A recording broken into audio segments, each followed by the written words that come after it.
Hello everyone, আসসালামু আলাইকুম। আজ আমি আপনাদের মাঝে আরেকটি নতুন ভিডিও নিয়ে হাজির হয়েছি। আর আজকে রয়েছে 1 পাউন্ড ভ্যানিলা কেক।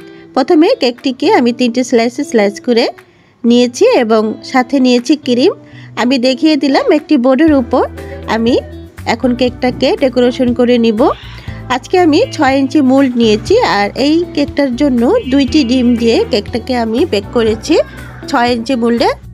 প্রথম স্লাইসটা ক্রিম দিয়ে আমি সেট করে নিয়েছি। এখন আমি একটু হোয়াইট চকলেট দিয়ে মাঝখানটা সেট করে দিচ্ছি। আপনি যদি ভ্যানিলা কেকটা ইউজ করেন তাহলে এর মধ্যে হোয়াইট চকলেটটা দিলে কিন্তু খেতে খুব ভালো লাগে এবং স্বাদটাও ভালো আসে।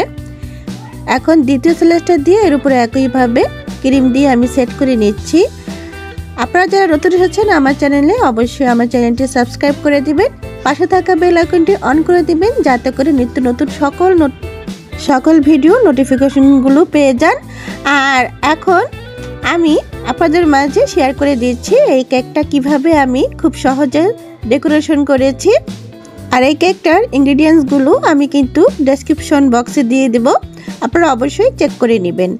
আর দেখতে পাচ্ছেন আপনাদের সাথে কথা বলতে বলতে আমার কেকটা কিন্তু অলরেডি ক্রিম দিয়ে সেট করা হয়ে গিয়েছে। ক্রিম দিয়ে সেট করার পর আমি 1 ঘন্টার জন্য ফ্রিজে রেখে দিয়েছিলাম।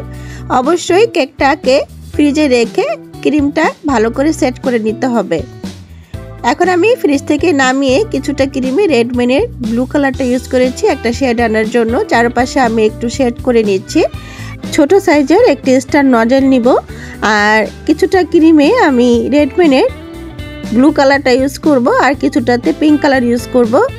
আমি রেড কালারটা দিয়ে হালকা করে একটা পিঙ্ক কালার করে নিয়েছি। উপরে কিছু গোলাপ টেনে নিলাম, নিচের অংশতে বর্ডার টেনে দিচ্ছি। আমি কিন্তু এই বর্ডারটাই রাখবো, এর মাঝখানে আমি কিছু পিঙ্ক কালারটা ইউজ করব। এই তো দেখতে পাচ্ছেন উপরের অংশতে কিন্তু করে নিয়েছি এবং একইভাবে আমি স্টার নজলটা দিয়ে চারপাশে আরও গোলাপ টেনে নিচ্ছি। আর কিভাবে কাজগুলো করছি আপনারা অবশ্যই স্ক্রিনে দেখতে পাচ্ছেন। আর এর মাঝে কিন্তু আমার ভিডিওটা শেষ হয়ে আসছে। আমি আরেকটি নতুন ভিডিও নিয়ে আপনাদের মাঝে হাজির হব। সেই পর্যন্ত আল্লাহ হাফেজ। সবাই সুস্থ থাকবেন, ভালো থাকবেন এবং আমার জন্য অনেক অনেক বেশি দোয়া করবেন। যেহেতু এটা ছিল আমার কাস্টমাইজ কেক আর কাস্টমারের ডিমান্ড অনুযায়ী উপরের অংশতে হ্যাপি বার্থডে টু ইউ লিখে দিয়েছি। কিছু চকলেট টপার আমি উপর দিয়ে সাজিয়ে দিলাম এবং কিছু সুগার পাল দিয়ে আমি সাজিয়ে দিলাম। আর দেখতেই পাচ্ছেন আমার কেকটা কতটা সহজভাবে আপনাদের মাঝে আমি ডেকোরেশন করে দিলাম।